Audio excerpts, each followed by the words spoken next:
Dimana tentunya kondisi kita pahami bahwa harga minyak dunia itu naik, tapi saya yakin pemerintah juga memang perlu untuk kita berikan masukan agar untuk hari ini aksi demonstrasi yang diadakan oleh teman-teman aksi Cipayung Plus dan BEM di masa Kabupaten Bone, alhamdulillah menuai respon baik terhadap DPRD Kabupaten Bone dan Pemerintah Kabupaten Bone untuk bersepakat menindaklanjuti gerakan aksi teman-teman, tuntutan aksi teman-teman untuk dikawal sampai tuntas.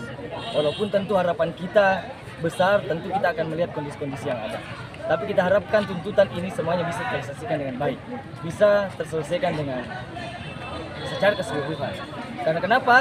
Karena kami melihat ketika hal ini tidak terselesaikan, maka akan ada gelombang-gelombang aksi besar selanjutnya. Karena di beberapa tuntutan yang kita bawa pada hari ini adalah berkaitan dengan penundaan pemilu, perpanjangan masa jabatan presiden dan gagasan 3 periode itu, yang kemudian kami tolak secara bersama-sama dengan melalui aksi Cipayung.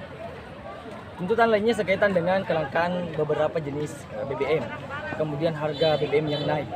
Kedua, apa yang selanjutnya persoalan minyak goreng yang belum terselesaikan sampai sekarang, berkaitan kelangkaan dan monopoli harga barang. Dan kemudian juga pajak pertambahan nilai yang digagas untuk naik di beberapa bulan ke depan.